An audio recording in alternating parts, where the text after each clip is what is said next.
ای سالار بزرگ، ای خدای کون و مکان، ای سالار بزرگ، ای خدای کون و مکان، با دل بشکسته رو سوی تو کرده ام.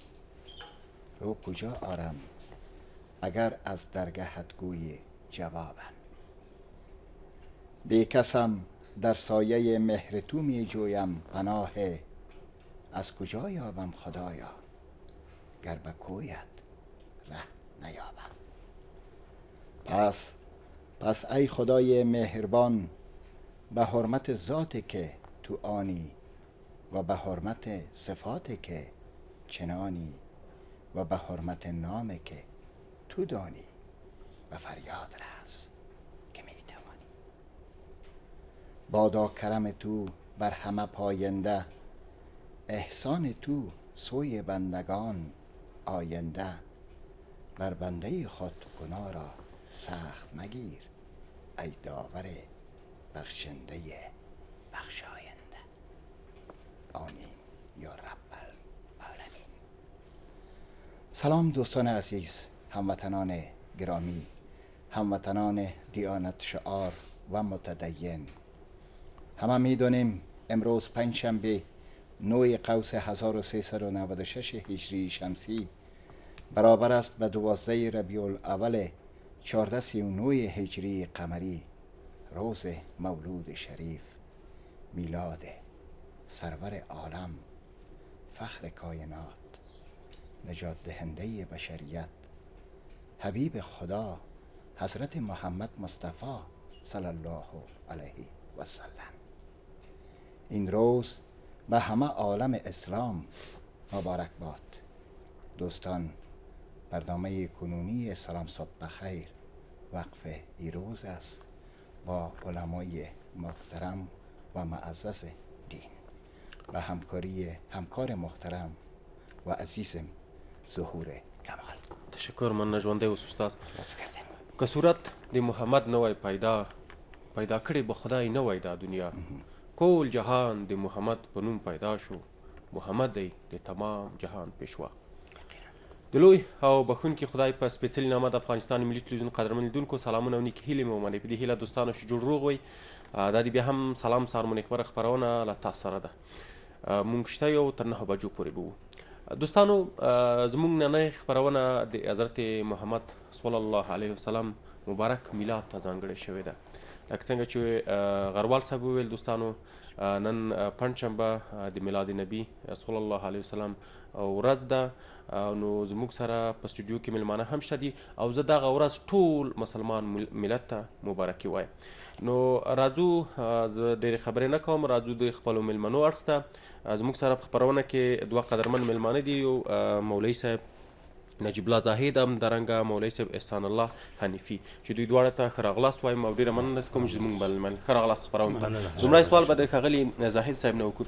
زاهد صاحب، موږ مسلمانان ولې میلاد نبی صلی الله علیه وسلم دغه ورځ ولې را یادوو، ولې د دغې ورځ یادونه کوو؟ اصلي هدف او موخه هم د دغې ورځې نه څه ده؟ بسم الله الرحمن الرحيم. الحمد لله الذي بنعمته تتم الصالحات والصلاة والسلام على رسول الله. اما بعد، تر ټولو د مخه زه خپل سلامونه او نیکې هیلې تاسو ته او ګران محترم مولوي صاحب ته او د ملي تلویزیون ګرانو او محترم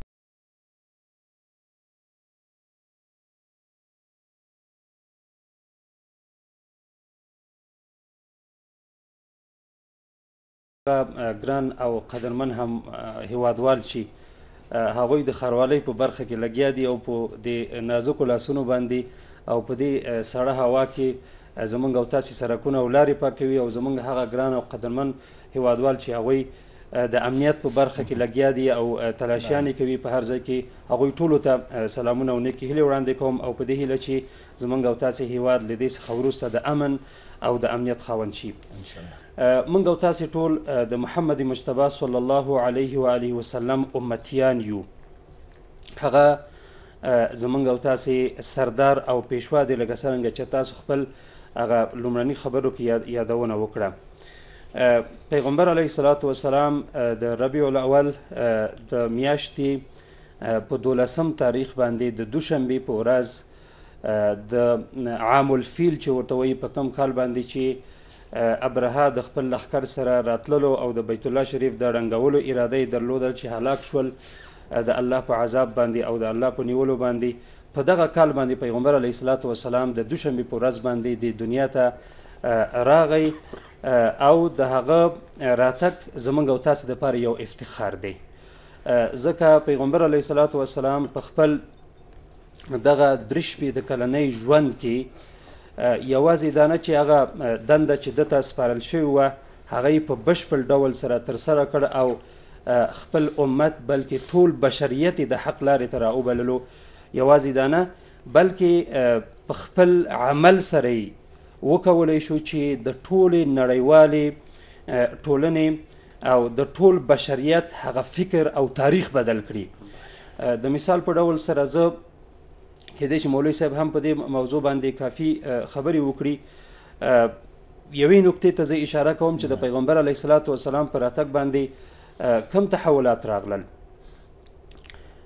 انجونې به ژوندي ښخېدل چې په عربي کې ورته وعد البنات وایي، د دې وجې نه چې خلک موږ ته پیغور رانه کړي چې څنګه ستاسو په کور کې انجونې پیدا کیږي. یوازینی دین چې دا افتخار ورته حاصل دی چې ښځو ته یې نجات ورکړه او ښځو ته یې کرامت ورکړلو او د ښځو حقوق یې پر ځای کړل، هغه د اسلام دین دی چې هیڅوک نشي کولی چې دغه لویه راستاوړنه د بشریت په تاریخ کې له نظره او له پامه وغورځوي. دویم دا دی چې د خلکو په منځ کې په ډیرو ناچیزو خبرو باندې به جګړې کېدلې او دا جګړې به داسې حالت ته ورسېدل چې په زرګونو خلک به پکې مړه شول. پیغمبر علیه الصلاة والسلام په خپل ژوند کې وکولی شو چې دغه ناخوالو ته د پای ټکی کیدي. خلکو به په خپل نسبونو باندې او په خپل حسبونو باندې افتخار کولو، زه د فلانکي قوم او ته د فلانکي قومي، زما قوم تا نه ښه دی، او په دغه خبرو باندې به مختلف جنګونه کېدل. پیغمبر علیه الصلاة والسلام په مجموع کې راځو دې ته چې پیغمبر علیه الصلاة والسلام وتوانېده چې بشریت ته د سالم ژوند کولو طریقه وښیي په دې 63 کاله عمر کې، او وی کولی شو چې بشریت ته د جهالت د ټولو تیارو څخه نجات ورکړي. راځم د خپل خبرې په دغه خبرو په پای کې یوې مهمې نکتې ته اشاره کوم، او هغه دا دی چې ټولو ګرانو قدرمنو لیدونکو ته دا وایم که په هیواد کې دننه دي که له هیواد څخه بهر دي، پیغمبر علیه الصلاة والسلام زموږ او تاسې خیراتونو ته ضرورت نه لري. پیغمبر علیه الصلاة والسلام زموږ او تاسې خوږو وریجو ته ضرورت نه لري. پیغمبر علیه الصلاة والسلام زموږ او تاسې ختمونو ته ضرورت نه لري. پیغمبر علیه الصلاة والسلام د میلاد ورځې لمانځلو ته ضرورت نه لري. موږ او تاسې هغه اصلي پیام او اصلي ودنده چې د یو مسلمان چې هغه ځان نسبت ورکوي د پیغمبر علیه الصلاة والسلام امتي کېدلو ته، هغوی هغه اصلي دنده موږ او تاسې پرېښې ده چې هغه د پیغمبر علیه الصلاة والسلام په لاره باندې حرکت کول دي. د مثال په ډول سره پیغمبر علیه الصلاة والسلام په خپل ژوند کې په صادق او په امین باندې مشهور و. نن موږ او تاسې په داسې یو هیواد کې ژوند کوو چې رشوت ته د حق نوم کېښودل شوی دی. چرا حقش ندادی به خاطر ازی در دوایر دولتی کارت نمیشه، حقش بتی حالا که حق داد الله نوم دی او حق داسې یو دنده ده چې پیغمبر علیه الصلاة والسلام په 63 کاله کې د حق د اثبات لپاره خپل ژوند قرباني کړی و. نو راځو دې ته چې د دې په ځای چې موږ او تاسې ختمونه کوو، د دې په ځای چې جلسې جوړیږي، د دې په ځای چې مجلسونه کیږي، د دې په ځای چې خوږې وریجې پخیږي او هغه په خلکو باندې تقسیمیږي، راځئ چې د پیغمبر علیه الصلاة والسلام د ژوند او هغه دنده چې هغه ورته راغلی او هغه یې عملي کړلو، هغه دنده تعقیب کړو تر څو وکولی شو یوه سالمه جامعه ولرو، یو سالمه ټولنه ولرو، یو با امنه ټولنه ولرو چې هر یو غړی په هغه ټولنه کې که نارینه دی که زنانه دی هغوی وکولی شي هغه خپلو حقوق ته ورسیږي او په ډیر آرام فکر سره په دې ټولنه کې ژوند وکړي. لطف کردن. بسیار تشکر استاد زاهد. جناب مولوی صاحب احسان الله حنفی، مولوی صاحب یک مسئله که خب اگر در ارتباط با سیرت النبی صلی الله علیه و سلم مختصر صحبت شما داشته باشین، اخلاق آن حضرت صلی الله علیه و سلم اخلاقی است که در قرآن مجید، قرآن عظیمشان بازتاب پیدا کرده. خب اگر در ارتباط به این مسئله یک مختصر صحبت از شما بشنویم جناب مولوی صاحب. الحمد لله وكفى والصلاة والسلام على عباده الذين اصطفى اما بعد. ټولو معززو لیدونکو او اوریدونکو او خصوصا تاسو جناب زاهد صاحب ټولو په حضور کې السلام علیکم ورحمت الله وبرکاتہ. معززو زمونږ استاسو ګران پیغمبر نبی اکرم سید عالم محمد مصطفی صلی الله علیه وسلم د امت د پاره یو رحمت دی او د هغه مبارک سیرت او صورت د هغه مبارک بصیرت باندې رفتار د امت باندې و لازمی خبره ده او لازمی فریضه ده. دا چې د رحمت عالم صلی الله علیه وسلم سیرت او صورت چې موږ په کم په قرآن عظیم الشان کې لکه د عائشې بیبي نه تپوس شو چې د رحمت عالم صلی الله علیه وسلم د اخلاقو په باره کې هغه دا جواب ورکړ چې د رحمت عالم صلی الله علیه وسلم اخلاق قرآن عظیم الشان دی. عمل په قرآن عظیم الشان باندې دا د رسول پاک صلی الله علیه وسلم اخلاق مبارک دي. دا چې رحمت عالم صلی الله علیه وسلم خپل ملګرو صحابه سره کوم اخلاق لرل، خپل فامیل دننه خپل بیبیانو سره کوم اخلاق لرل، حتی ماشومانو سره کوم اخلاق لرل، غیر مسلم او کافرو سره کوم اخلاق لرل، دا موږ تاسو اورو او دا وینو.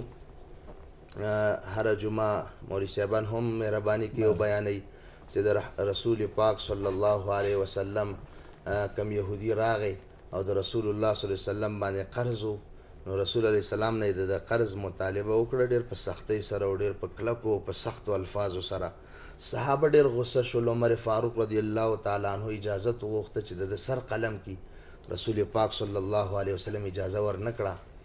بیا بالاخره رسول پاک صلی الله علیه وسلم امر وکړ چې د دوه چنده د حق ورکړي. نو بیا دغه عمر فاروق رضی الله عنه دغه کس ته وایي تا ته دا لازمه نه وه چې زموږ رهبر محمد مصطفی صلی الله علیه وسلم سره داسې زشت کلمات او سخت کلماتو سره مخکې لاړ شي. بیا هغې وفرمایل وایي ما زه د تورات عالم یم، ما په تورات کې لوستلی و چې د نبی آخر الزمان یو صفت به دا وي چې ډېر حلیم به وي، ډېر ښه اخلاق به لري. ما دا نور ټول علامات د نبی آخر الزمان د کې لیدلی وو، خو صرف دا یو علامه مې د کې نه وه لیدلې. نو دا مې تجربه کو چې راځه دا نبی آخر الزمان دی که نه دی. نو دا ما ته معلومه شوه چې دا رښتینی نبی آخر الزمان دی چې دی دومره حلیم، دی دومره بردوبار، دی دومره با اخلاقه، دومره صابره انسان دی. نو بیا هغې نه بعدې کلمه ولوستله د رسول پاک صلی الله علیه وسلم په مبارکو لاسونو باندې ایمان راوړ او مسلمان شو. بهرحال معززو راځم دې ته چې دا سیرت او صورت د رسول پاک صلی الله علیه وسلم زمونږ څه مسؤلیت دی چې موږ باید څه وکړو. زمونږ دا مسؤلیت دی چې د رسول پاک علیه السلام دا نقش و قدم موږ په هغې باندې رفتار ولرو. ولکم فی رسول الله اسوة حسنه.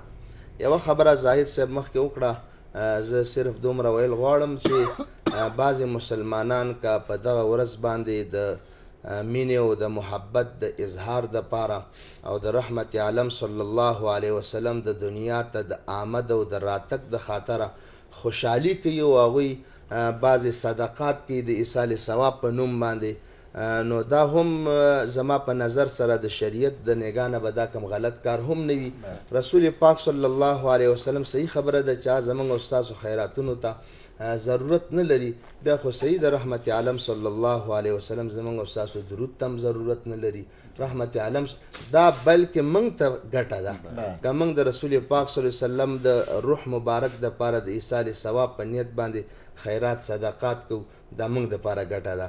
د رسول الله صلی الله علیه وسلم د آمد او د راتګ ورځ که موږ لمانځو په دې نیت باندې چې رسول علیه السلام په دې ورځ راغلی دی، عام مسلمانانو ته د رسول پاک سیرت بیانو، د شریعت په چوکاټ کې محفل جوړیږي، ازاد د هغې د شریعت نه مخالف نه وي، کم بدعات او رسومات چې د شریعت خلاف او شریعت کې ځای نه لري د هغې نه خالی وي، او خلک خپل عوام د رسول الله د سیرت نه خبر کو، د هغې د اخلاقو نه خبر کو، تر څو چې عام مسلمانان دا تعقیب کړي او په دې باندې پوه شي سره، دا به څه نقصان نه لري او زه وایم دا به څه مشکل هم نه لري. بلکې قرآن عظیم الشان کې رب کریم فرمایي قل بفضل الله وبرحمته فبذلك فليفرحوا. نو دلته مفسرین حضرات فرمای د ابن عباس رضی الله تعالی عنہ قول دی چې زاد المسیر دا نقل کړی دی چې مراد د فضل د الله نه علم دی، قرآن دی، وحی د الله ده، او مراد د رحمت نه ذات بابرکت د محمد مصطفی صلی الله علیه وسلم دی. یعنی تفسیر د قرآن په قرآن سره وما ارسلناک الا رحمت للعالمین. د دې آیت مطلب دا دی چې د امت د پاره او مسلمانانو د پاره چې د الله په فضل چې قرآن او علم دی او پر رحمت د الله چې ذات بابرکت د محمد مصطفی دی، فلیفرحوا په دې د خوشحالیانې وکړي. د خوشحالۍ مختلف انواع دي. یو څوک روژه ساتي په دغه ورځ باندې، یو څوک درود وایي، یو څوک تلاوت د قرآن کوي، یو څوک لمونځ کوي، یو څوک خیرات صدقات کوي. اطعام الطعام امام بخاري مستقل باب لګي په صحیح البخاري کې، اطعام الطعام من الاسلام، چا د پاره ډوډۍ ورکول، طعام تیارول، طعام ورکول مسکینانو د پاره، دا د اسلام د مهمو اجزاو ځینې دی. نو په دغه ورځو باندې خیرات صدقات دا به زوم بهترین عمل وي، او د رسول پاک صلی الله علیه وسلم په سیرت باندې ځان خبرول او په هغې باندې رفتار او په هغې باندې تک کول دا بهترین عمل دی. ژوندی اوسې، خوشحاله اوسې. مننه کوم مولوي صاحب. زاید مخکې تاسو یادونه وکړه چې لکه څنګه چې مولوي صاحب دا وویل چې تاسو ویل چې حضرت محمد سلام هغه اصلي اړتیا چې دا موږ باید د هغې په قدم باندې پل کېږدو، او هغه څه چې موږ ارشادات چې موږ ته کړي باید په هغې باندې موږ عمل وکړو. اوس ګورو چې هغه څه چې قرآن موږ ته ویل دي، څه چې اسلام موږ ته ویلي، په خواشنۍ سره دا باید ومنو. یعنې ځینې شیان دي چې باید هغه موږ ومنو چې اوس په موږ مسلمانانو کې هغه ډېر څه نشته دي. همدغه ده چې د بېلابېلو ستونزو سره مخ یو. ولې دغه څه شوي دي؟ زموږ یو شمېر مسلمانان ولې د حضرت محمد سلام په هغو ارشاداتو باندې خپل ځان نه برابروي؟ زه غواړم چې دوو موضوعګانو ته ډېر په واضح او روښانه شکل سره اشاره وکړم. اول دا دی چې د موږ او تاسې د ټولو یو اصلي ستونزه دا ده چې موږ او تاسې د پیغمبر علیه صلات وسلام میلاد فقط د یوې ورځې پورې منحصر کړی دی. پیغمبر باید 24 ساعت 40 ساعته زموږ او تاسې په ژوند کې وي. د هغه روش، د هغه صورت او د هغه سیرت لکه څرنګه چې ورته مولوي صاحب اشاره وکړه، هغه باید په یو ورځ باندې موږ ونه لمانځو، هغه باید په ټول عمر کې زموږ سره مل وي. همدغه دی چې اوس موږ او تاسې مشکلاتو سره مخامخ یو. نن موږ وایو چې مسواک وهل سنت دی، صحیح دی، لیکن هغه طرف ته چې پیغمبر په خپل کار کې په خپلو خبرو کې هیڅ کله دروغ نه دی ویلي، دې ته مو پام نه دی. وایو چې پیغمبر علیه صلات وسلام پګړی په سر کړی دی، لیکن دې ته متوجه نه یو چې پیغمبر علیه صلات وسلام امانت هم نه دی خیانت کړی. پیغمبر علیه صلات وسلام وایو چې پیغمبر علیه صلات وسلام په ماشومانو باندې رحیم و. درسته دی، دا به موږ منو، لیکن دغه سیرت په خپل سری ساعته ژوند کې موږ څومره عملي کړی دی. زما مقصد دا نه دی. پیغمبر علیه صلات وسلام لکه څرنګه چې مولوي صاحب ورته اشاره وکړه، پیغمبر علیه صلات وسلام ته تیر شوي او راتلونکي ګناهونه دا د قرآن په صریح الفاظو باندې معاف دي. پیغمبر علیه صلات وسلام ته موږ دا نشو کولی چې خیراتونه وکړو د هغه روح ته د ده ثواب وبخو، ځکه هغه اړتیا ورته نه لري. خیراتونو ته هغه خلک اړتیا لري چې هغوی معصوم نه دي. که د هغې په نوم و چې خیراتونه نورو مسلمانانو ته وویشل شي، لیکن دغه یو ورځ مختص نشي باید خیرات ته. خیرات، خیر دا عربي کلمه ده او نیک اعمالو ته ویلی شي. هغه عمل چې هغه خیر وي، یعنی په مقابل کې شر دی، بدی ده. نو د خیرات دپاره ورځ مشخص کول او په یو ورځ باندې خیرات کول او په یو نوم باندې خیرات کول، دا فکر کوم چې دا زموږ په دین کې په داسې یو شکل سره نه دی راغلی، مګر په خاصو حالاتو کې چې لکه په حج کې چې په خاص ورځ باندې حاجي صاحبان ذبحه کوي او هغه بیا تقسیمیږي. راځم دې ته چې متاسفانه اشتباه په همدغه ځای کې ده چې د دې په ځای چې موږ د پیغمبر علیه صلات وسلام سیرت په خپل 24 ساعت ژوند کې ژوندی کړو، موږ یوه ورځ دې ته ټاکلې ده چې هغه د میلاد ورځ دی، په هغه ورځ باندې سیرت بیانېږي خلکو ته، او د هغه نتیجه هم فکر کوم چې دومره نه دی لکه څرنګه چې موږ او تاسو وکولی شو چې د پیغمبر سنت په خپل ژوند کې راژوندي کړو. دلته راځم فقط یو څو مهمو ټکو ته د پیغمبر علیه صلات وسلام د ژوند اشاره کوم که ستاسو اجازه وي او وخت وي. مهرباني. پیغمبر علیه صلات وسلام د ماشومانو په مورد کې، د ښځو سره په تعامل کې او په جنگ کې، په دې دریو برخو کې بهترین سنت موږ او تاسې ته پرېښي دي. پیغمبر علیه الصلاۃ والسلام به حضرت عایشه ته د حمیره نارې کولې. دینه معلومیږي چې پیغمبر علیه الصلاۃ والسلام به په خپل کور کې د خپل کورنۍ د غړو سره څومره په ښه طبیعت او ښه رویه باندې رفتار کوو، لکه څنګه چې مولوي صاحب ویلي چې وما ارسلناک الا رحمتا للعالمین، رحمت د عالمیانو دپاره، په عالمیانو کې یو د کور غړي هم راځي. پیغمبر علیه الصلاۃ والسلام به چې کله مونځ کولو او حسن او حسین به راغی د دې صلی الله علیه وسلم په مبارک اوږو باندې یا به په ملا باندې سپاره شول، پیغمبر علیه الصلاۃ والسلام بس سجده اوږدوله. په مانځه کې چې کله مونځ خلاصیږي پیغمبر علیه الصلاۃ والسلام نه پوښتنه کیږي چې ولې تاسو سجده اوږده کړله؟ وایي دغه ماشوم زما په اوږه باندې سور او ما نه غوښتل تر څو پورې چې دی د خپل خواهش پوره نه کړي زه دی ناراضه کړم. او بیا امام حسن او امام حسین ته وایي چې بهترین مرکب درلوده تاسو، یعنی هغه مرکب چې تاسو پې سپاره شوي وای هغه بهترین مرکب و. د جنگ په حالت کې پیغمبر علیه الصلاۃ والسلام ویلي چې تاسو به سپینګیرو سره کار نه لرئ، یعنی وژنئ به یې نه. د ښځو سره به کار نه لرئ، یعنی وژنئ به یې نه. د مساجد او د عبادتګاه سره حتی که د اهل کتابو وي هغه سره به کار نه لرئ. نن مسلمان په کوم لاره روان دی؟ نن مسلمان د اسلام په نامه باندې د ځان پورې مواد تړي انفجاري او د الله په کور کې مسلمانان د الله په عبادت کې مصروف او مسلمانان شهیدان کوي، او دا هم د دې نسبت هم ورکوي د اسلام دین ته. زما مقصد دا نه و چې زه د دې رد وکم چې میلاد تجلیلول دا ښه کار نه دی. زما مقصد دا دی چې پیغمبر زما او ستا خیرات ته ضرورت نه لري. دا چې ما او تا خیرات کوو ورځ باید ورته مشخص نه کړو. خیرات په همیشه په ټول عمر کې باید وشي. پیغمبر علیه الصلاۃ والسلام د یک کلمه خود میگه تبسمک فی وجه اخیک صدقه. هنگامی که ما شما همراه یکدیگر رو در رو میشیم پیغمبر میگه که باید پیامی تو پیام صلح باشه. و پیام صلح چیست؟ هنگامی که امت خدا میگه وقتی که همراه یکدیگر رو در رو میشین باید پیشانیتان باز باشه و چهرهتان بشاش و خندان باشه. به خاطر چی؟ پیامش چی است؟ چرا پیغمبر سنت برای ما میگه؟ به خاطر ازی که جانب مقابل پیشش احساس ترس پیدا نشود که وقتی که تو بشاش باشی او فکر میکند که مطمئن میباشد که در دل از او به طرف ما چیزی نیست. پس به همین خاطر است که بیایید با هم یک جا مطالعه سیرت و بیان کردن سیرت مشخص به یک روز نسازیم که 12 ربیع الاول است.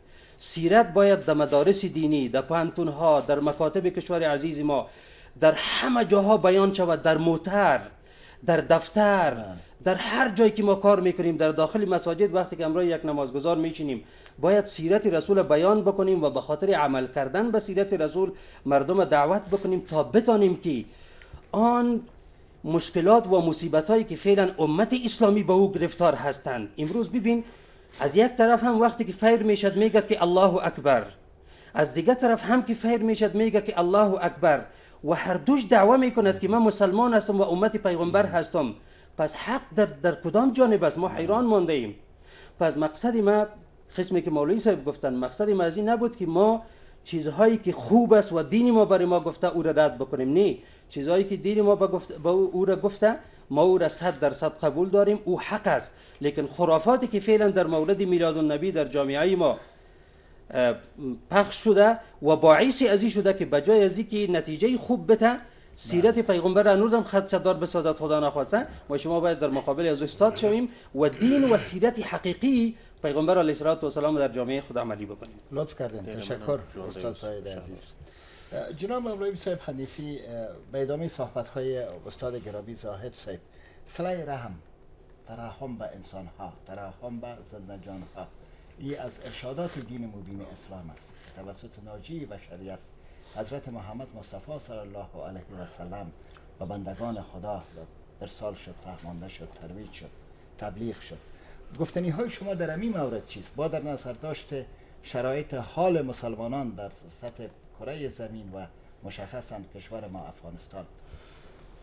مهرباني خبره دا ده چې زمنګ او تاسو د مسلمانانو بلکې د نړۍ په سطح باندې کنن مسلمانان په مشکلاتو کې گرفتار دي او نن مسلمانان څومره د محکومیت ژوند تیري د دې ټولو نتیجه صرف دا ده چې مسلمانانو د خپل پیغمبر او د صحابه او هغه سیرت پرېښی دی.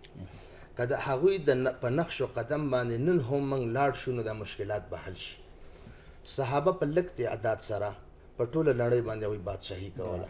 نن په بلا تعداد دومره مسلمانان دوی د محکومیت ژوند تیروي، دا د مشکلاتو ژوند تیروي. په ټوله نړۍ کې د اسلامي ممالک دا په مشکلاتو سره، اقتصادي مشکلات، فقر، قابل د رحم دی ټول. دا د دې یوازینی علت او لامل هغه صرف د صحابه او د رسول پاک هغه سیرت نه منحرف کېدل دي چې موږ منحرف شوي یو. یوه خبرې ته ول اشاره کول غواړم چې هغه دا چې رسول پاک صلی الله علیه وسلم سیرت دا په موږ لازمي خبره ده چې ټول کال باید موږ دا بیان کو. شپه ورځ زموږ الحمدلله کم خلک چې دین سره ښه تعلق لري د هغوی په 4 ساعته ژوند کې سیرت د رسول پاک عملی دی. مانځه کې موږ د رسول پاک صلی الله علیه وسلم دا د